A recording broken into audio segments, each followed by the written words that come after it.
Alright, so I shared this idea a while back, and it is time to try it.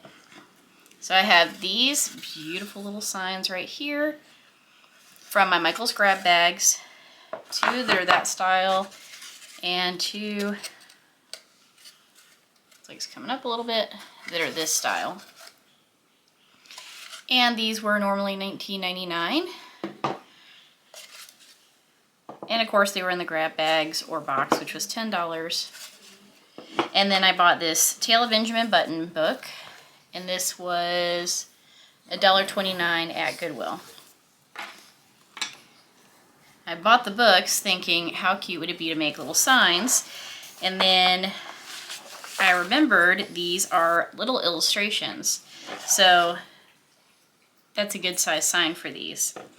So I'm going to pick the ones that I like the best from this book, and we're going to decoupage them on, and they're going to be cute for spring. And I'm just going to go ahead and paint this all white, and I'm going to do that with my chalk paint, and that's the Folk Art Chalk Paint Chalk Matte. That's what I'm going to use on all these. So first I'm going to start with Best Step.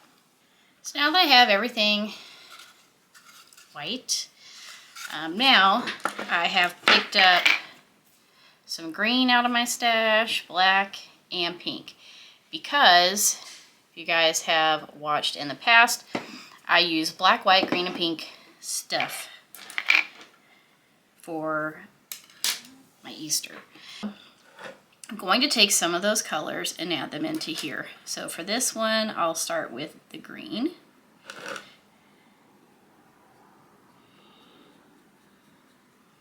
While I was painting my white, I did also paint the inside little ledges here, because all those inside ledges were also just the tan.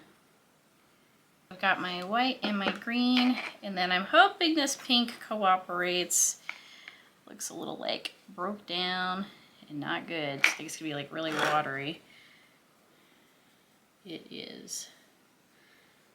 So that's okay. I mean, at least you're still kind of seeing this, but that might be a placeholder until I'm able to get a better pink that has a better coverage.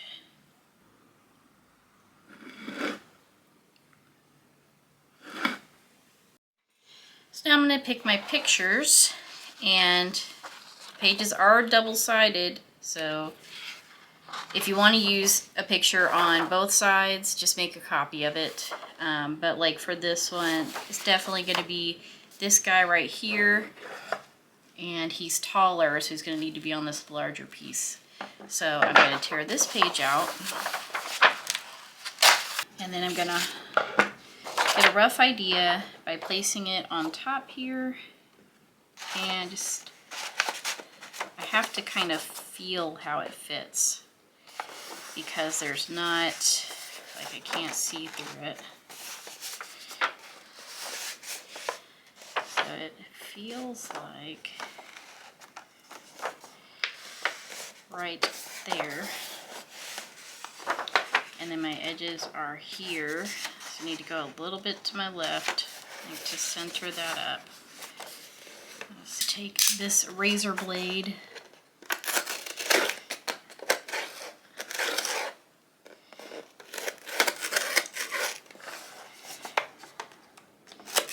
give myself a rough kind of idea of where to cut. And you can do that with scissors, or you can just, you know, I just want to make sure I'm not cutting it too small to where it doesn't cover the plaque.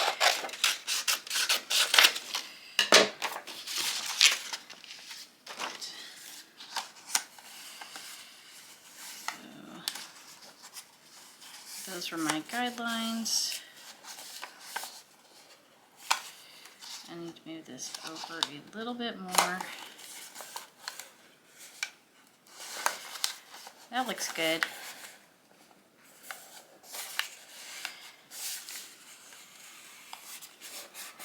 Can also take like a pencil.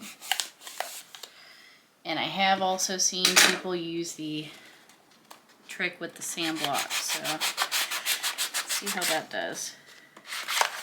Alright, that's looking cute. So I'm going to go ahead and put down my Mod Podge. And get him on here. So okay, got Mod Podge on. How cute! Oh, this is our before and after. Time to do another. And of course, we got to change that up a little bit so that they complement each other but aren't matchy-matchy. Then on number 2, I'm going to start with the same process by getting everything white. And I'm going to do this also as like a primer or base coat, since these others are not chalk paints, because I will probably end up also doing some of these outer frames in these colors. Obviously that pink is not doing so great, but I might be able to use the green as an outline and then add some of the lighter colors on the inside. Alright, so this one I did the green outline, and then I did black and white, and then added a little bit of gold, since I have black, white, and gold touches. So, yeah. And this one so far. So, on to the next. Let's finish this one. So, I've got pink outline with some black and some gold. And then I have black with some pink and some green, so then all the colors tie in together. And this should be a lot easier to cut since it's straight across here, so I'm gonna add those next.